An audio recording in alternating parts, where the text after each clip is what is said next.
வணக்கம். பரபரப்பு மீடியாவின் செய்திகளுக்காக நான் ஹரிணி. அமெரிக்காவுக்கும் உலக நாடுகளுக்கும் இடையே அதிகரித்து வரும் வர்த்தக பதட்டங்களுக்கு மத்தியில் அமெரிக்காவின் எண்ணெய் கொள்முதலை சுமார் 90% குறைத்த பின்னர் சீனா எண்ணெய் சுத்திகரிப்பு நிறுவனங்கள் கனேடிய கச்சா எண்ணெயை சாதன அளவில் இறக்குமதி செய்கின்றன. மேற்கு கனடாவில் ஒரு வருடத்திற்கு முன்பு திறக்கப்பட்ட எண்ணெய் குழாய் விரிவாக்கம் சீனா மற்றும் பிற கிழக்கு ஆசிய எண்ணெய் இறக்குமதியாளர்களுக்கு கனேடிய எண்ணெயை அதிகம் ஏற்றுமதி செய்ய வழிவகுக்கிறது. கனடாவின் எண்ணெய் வளம் மிக்க அல்பர்டா மாகாணத்தில் உள்ள பெரிய அளவிலான கச்சா இருப்புகளுக்கு ஏற்றுமதி விரிவாக்க அணுகலை அமெரிக்க ஜனாதிபதி டிரம்பின் இறக்குமதி வரி விதிப்பு வழங்கியுள்ளது. வான்கூவருக்கு அருகிலுள்ள பைப்லைன் துணையத்தில் உள்ள துறைமுகத்திலிருந்து சீனாவுக்கான கச்சா எண்ணெய் ஏற்றுமதி மார்ச் மாதத்தில் முன்னோடியில்லாத விதத்தில் 7.3 மில்லியன் பேரல்களாக உயர்ந்தது மற்றும் இந்த மாதத்தில் அந்த எண்ணிக்கையை மீறும் வேகத்தில் உள்ளது என்று வார்டெக்ஸா லிமிடெட் தரவுகள் காட்டுகின்றன. அந்த அமைப்பு கடல் மார்க்கமாக எண்ணெய் மற்றும் இயற்கை எரிவாயு ஏற்றுமதிகளை கண்காணிக்கிறது. இதற்கிடையில் அமெரிக்க எண்ணெயின் சீன இறக்குமதி டிரம்பின் இறக்குமதி வரி விதிப்புகளுக்கு முன் 29 மில்லியன் பேரல்களாக உச்சத்தில் இருந்தன. டிரம்பின் வரி விதிப்பு அறிவிக்கப்பட்டவுடன் சீனாவும் அமெரிக்க இறக்குமதிகளுக்கு வரி விதிப்பை அறிவித்தது. இருதரப்பும் பேச்சுவார்த்தைக்கு போகாமல் வர்த்தக போரை தொடர்கின்றன.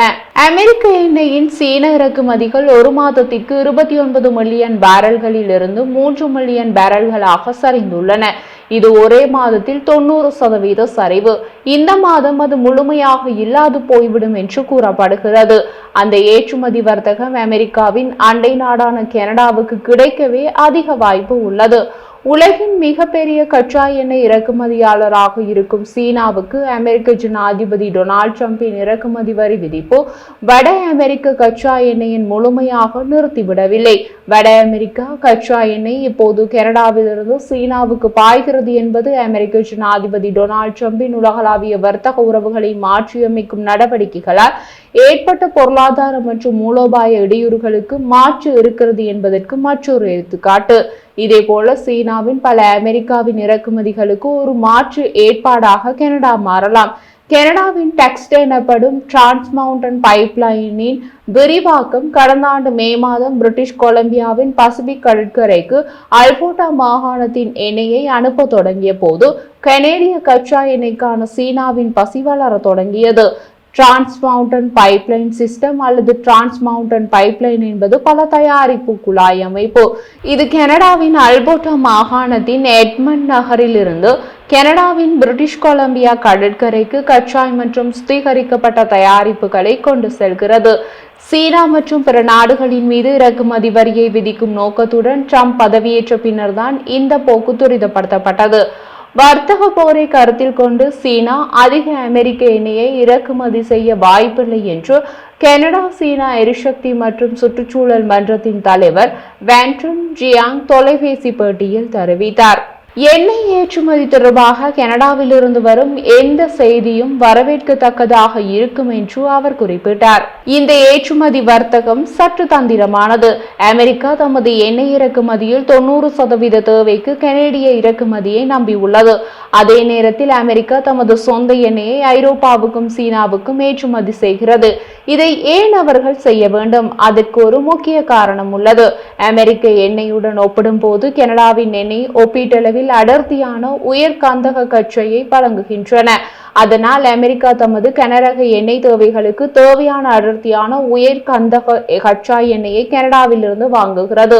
அதன் பின் இலகுரக எண்ணெய் தேவைகளுக்கு தேவையான அடர்த்தி குறைந்த கந்தக கச்சா எண்ணெயை ஏற்றுமதி செய்கிறது. வட அமெரிக்காவிலிருந்து சீனா எண்ணெய் இறக்குமதிகள் மத்திய கிழக்கு மற்றும் ரஷ்யா ஏற்றுமதி செய்வதை விட குறைவாக இருந்தாலும் உலகின் மிகப்பெரிய கச்சா எண்ணெய் இறக்குமதியாளராக இருக்கும் சீனாவுக்கு மேலும் மேலும் எண்ணெய் தேவைப்படுகிறது. இங்கு மற்றொரு விஷயமும் உள்ளது. கனேடிய எண்ணெய் போன்ற அடர்த்தியான உயர்கந்தக கச்சா எண்ணெய் மத்திய கிழக்கில் உள்ளது. உதாரணமாக ஆசிய சுத்திகரிப்புகளுக்கு ஈராக்கின் பாஸ்ரா ஹெவி போன்ற கனேடிய ஒத்த குணாதிசயங்களை கொண்ட மத்திய கிழக்கு கச்சா எண்ணெய் பிராந்தியத்தின் துபாய் அளவுகோலின்படி கனேடிய எண்ணெயை விட விலை உயர்ந்தது. டிரம்பின் இறக்குமதி வரி விதிப்பு மற்றும் கனடா பற்றிய துவேஷ பேச்சுக்கள் கனேடியர்களுக்கு இந்த ஆண்டு கோடை காலத்தில் குறைந்த விதமான கட்டணங்களை கொண்டு வந்துள்ளது. அதற்காக குறைந்த விமான கட்டணங்கள் அமெரிக்காவுக்கு போவதற்காக அல்ல. ஐரோப்பிய நாடுகள், ஆசிய நாடுகள் உட்பட பல நாடுகளுக்கு இந்த கோடை காலத்தில் குறைந்த விமான கட்டணங்கள் இப்போது சந்தையில் உள்ளன. அது எப்படி நடந்தது? பல கனேடியர்கள் அமெரிக்க பயணங்களை புறக்கணிப்பதால் கனடாவிலிருந்து அமெரிக்காவுக்கு செல்லும் விமானங்கள் பல ரத்து செய்யப்படுகின்றன அல்லவா? அந்த விமானங்களை சும்மா நிறுத்தி வைத்திருக்க முடியாது. அதனால் இந்த கோடைக்கால பயண அட்டவணைகளில் இந்த விமானங்கள் மேலதிக விமானங்களாக ஐரோப்பிய, ஆசிய மற்றும் பிற நாடுகளுக்கு இந்த விமானம் சேர்க்கப்பட்டுள்ளன. கேள்வி, அதாவது டிமாண்ட் குறைவு, வழங்கல் அதாவது சப்ளை அதிகம் என்ற விதத்தில் உடனடியாக விமான கட்டணங்களை இந்த மாதம் இறங்குமுகமாக சென்றுள்ளன. செப்டம்பர் மாதம் குடும்பத்துடன் அமெரிக்காவின் புளோரிடாவுக்கு செல்ல கனேடியரான ஆஸ்டின் லாஸ்மர் திட்டமிட்டிருந்தார். ஆனால் அமெரிக்க ஜனாதிபதி டொனால்ட் ட்ரம்ப் கனடாவை 51வது மாநிலமாக மாற்றுவது குறித்து பலமுறை கேலி செய்தது பல கனேடியர்களுக்கு வெறுப்பை ஏற்படுத்தியது. நிரந்தர குடியிருப்பாளர்கள் மற்றும் வெளிநாட்டினரின் தடுத்து வைக்கப்பட்டுள்ளனர் என்ற செய்தி வெளியானதால் அமெரிக்காவுக்கு செல்வது இனி பாதுகாப்பானது அல்ல என்று லாமார்ச் கூறி அமெரிக்க பயண திட்டத்தை கைவிட்டார். நான் ஒரு வருடத்திற்கு மேலாக எனது பயணத்தை எதிர்பார்த்து கொண்டிருந்தேன் என்று டொரண்டோவில் வசிக்கும் அவர் கூறினார். ஆனால் நான் ஒரு விரோத மனப்பான்மையுள்ள தேசத்திற்கு செல்ல விரும்பவில்லை என அவர் குறிப்பிட்டார். இப்போது அவரது குடும்பம் ஒரு வாரத்திற்கு பாரிஸுக்கு செல்கிறது. அமெரிக்க பயணத்திலிருந்து திரும்ப பெற முடியாத பணத்தை இழந்தாலும் கூட அவர் மாற்று திட்டத்தை வகுத்துள்ளார். டிரம்பின் இறக்குமதி வரி அவதூறுகள் மற்றும் எல்லை ஒடுக்குமுறைகளுக்கு மத்தியில் மற்ற இடங்களுக்கான அமெரிக்க பயண திட்டங்களை ரத்து செய்யும் கனேடியர்கள் இவர் மட்டுமல்ல, இவரை போல ஏராளமானோர் உள்ளார்கள். இந்த மாற்று சர்வதேச இடங்களுக்கான டிக்கெட் விலைகள் குறைந்து வருகின்றன என்று டிராவல் ஏஜென்சி பிளைட் சென்டர் கனடாவின் தரவுகள் தெரிவிக்கின்றன. ஆசிய, ஐரோப்பா மற்றும் லத்தீன் அமெரிக்காவில் உள்ள இடங்களுக்கான விமான கட்டணம் மே மாதம் வரை சராசரியாக 17% குறைந்துள்ளது என்று விமான மையம் கண்டறிந்துள்ளது. ஐஸ்லாந்து மற்றும் ஜப்பான் போன்ற குறிப்பிட்ட நாடுகளுக்கான விமானங்களுக்கான விலைகள் இன்னமும் குறைந்துள்ளன. அது சுமார் 30%. விமான மையத்தின் விநியோக கூட்டாண்மைகளின் VP ஜெசிகா கிராண்ட் கனேடியர்கள் தாங்கள் எங்கு பயணிக்க விரும்புகிறார்கள் என்பதை மிகவும் வேணுமென்றே தேர்வு செய்வதை நாங்கள் காண்கிறோம் என்று கூறினார். விமான நிறுவனங்கள் அதற்கு பதிலளிப்பதை நாங்கள் காண்கிறோம்.